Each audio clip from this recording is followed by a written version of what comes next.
Dear colleagues and friends of the board, after 2 years as vice president and 8 years as president of the foundation LAMAP, I'm turning a page in my life. I'll not be very far from science education, since next Saturday I'll become the president of the French Society of Physics, which had among its duties to promote physics in education. The French Academy of Science proposed to replace me at the board of SEP by a talented scientist, Anne-Marie Lagrange, who will do, I'm sure, a very good job working with you.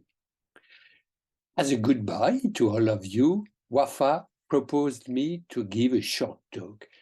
It will not be a surprise if I've chosen to come back on some ideas related to the main subject that gathers all of us, teaching of science at primary school, why and how. First, we are all convinced that STEM education has its place at primary school. Very early on, children look around and question the phenomena of nature. Every parent experiences this phase of tireless. Why?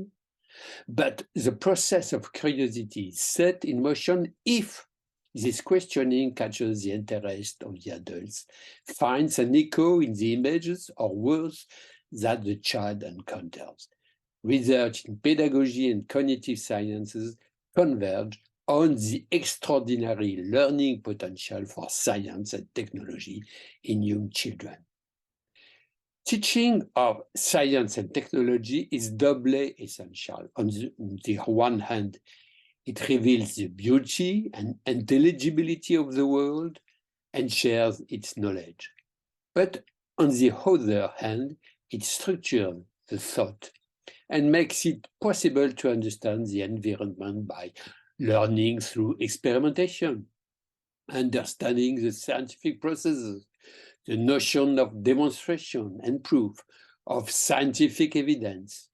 Also, by understanding the belonging to a multiply connected Earth, the unity of the living world. Science and technology relate to ecological issues as well.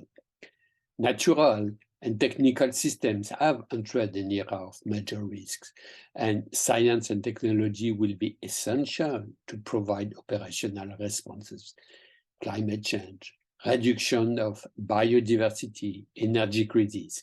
The generation that attends school now will be at the forefront to face those challenges tomorrow. It must be properly prepared for it, gradually, from an early age, but without panic nor defeatism. Science and technology teaching is related also to citizen training.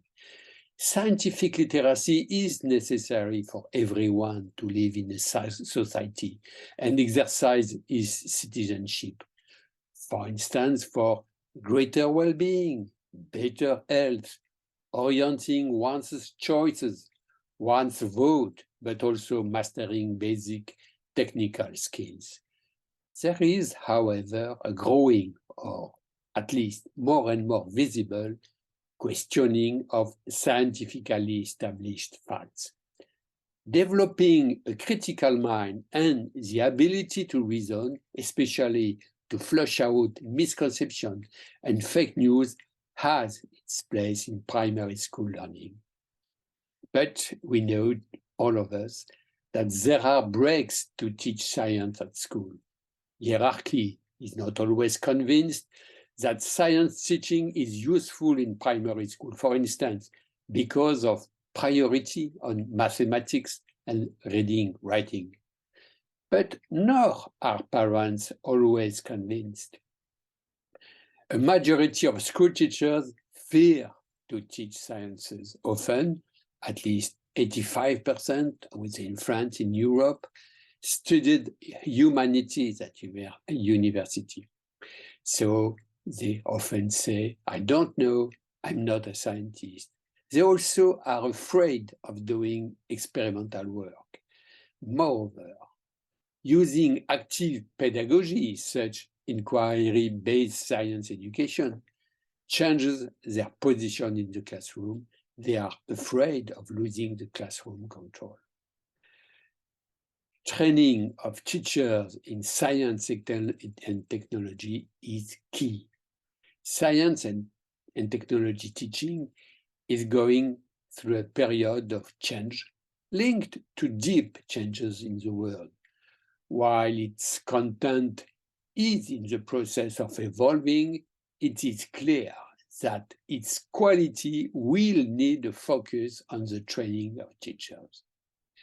There are several context factors to teach science, and the teachers themselves indicate three important context factors to teach science. First, a collegial support. Second, the availability of resources. Third, a priority given to science by the school system.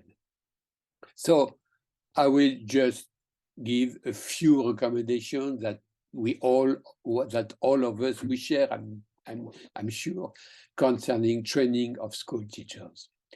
First, a sustainable improvement requires a long-term continuous professional development investment. For instance, inquiry-based science education, IBSE, requires deep professional changes, working in collaboration with colleagues and the scientific community, moments of reflection outside the classroom, and moments of implementation with students. All those requires time. And a recommendation of a total of 80 hours of professional development is considered really as a minimum by most of the studies. Second, to be accessible for all teachers, continuous professional development delivery must evolve. Training of trainers is mandatory because simply of the multiplying effect. To complement and deepen face-to-face professional development, the distance learning and the digital tools now should be used. Also, turnkey resources and activities must be accessible to facilitate the job. Establishing learning communities, teachers working with their peers, that's a clear factor of progress. Third and last, importance of involving scientists in science and technology continuous professional development.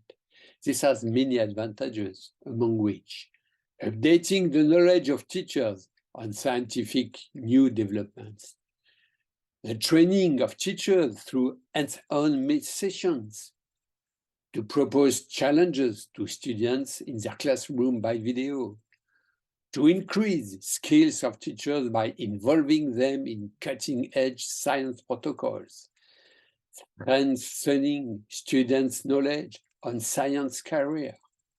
But current involvement of the scientific community is mainly based on goodwill and personal interest, with the risk that the reach of such cooperation remains limited. The development of more ambitious programs requires a cooperation between continuous professional development providers and umbrella organizations in science and economy, such as science academies, employers' union, universities, etc. Fundings to coordinate the activities, the training session, and finally, systematic inclusion of educational cooperation activities into research proposal. Dear friends, I will stop there, and before I leave you, I want to express my sincere consideration for all of you, for the wonderful work you are doing, and I can say just long life to science education. Thank you very much.